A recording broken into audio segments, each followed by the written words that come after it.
Let us open our Bibles today in the Gospel of Matthew, chapter 24. I'd like to begin reading in verse number 8. The King James Version Bible has this to say. And Jesus said this, "All these are the beginning of sorrows." Verse number 9.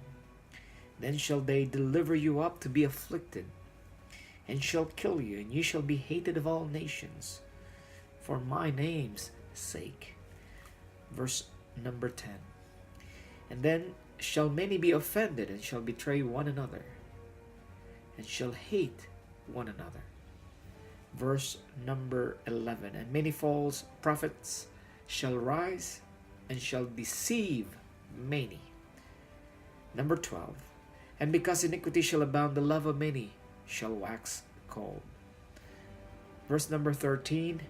"But he that shall endure unto the end, the same shall be saved." Verse number 14. "And this gospel of the kingdom shall be preached in all the world for a witness unto all nations, and then shall the end come."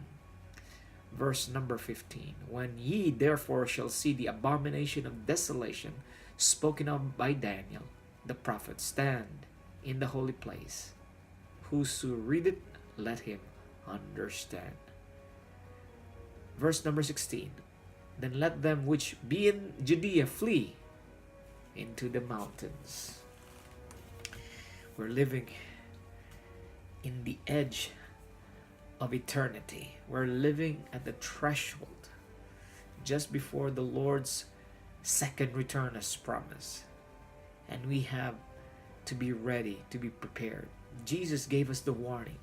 Jesus told us the conditions of the human heart just before He comes. There will be people who will hate people. There will be people who will betray people, God's own people.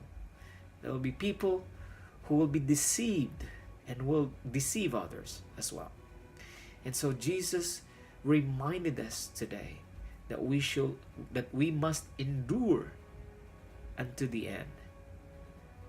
But as we endure, we have to preach the everlasting gospel, the three angels' messages of the book of Revelation, the present truth, which was designated or was entrusted to the Seventh-day Adventist Church movement to preach the final message warning to all the world. And our unity is determined by the truth that we spoke, by the truth that we share, and by the truth we shall be united in Christ Jesus. We cannot be united in apostasy. We can never be united when there is rebellion, when there is undermining of the message that was given to us as a church, as the remnant, peculiar people, the priesthood of all believers. Therefore, friends, I pray that we will unite in what Jesus had said, and we can only show to the world that we are His true followers if we are united in speaking the truth, the gospel truth, the three angels' messages truth, the present truth, united in mission and message as we can.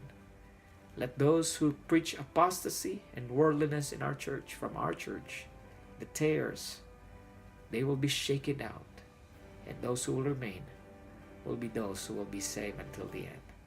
May we heed the warning of Jesus Christ. The abomination of desolation spoken of by Daniel has been repeated in our own time, was repeated in Christ's time. It happened in Christ's time. It was repeated in our own time. Therefore, friends, our church right now is under siege, under attack, and we have few more moments to be ready, few more times to be ready. Let us not squander, or let us not waste our time. Let us be ready. There's an urgency in Christ's message that He will come again.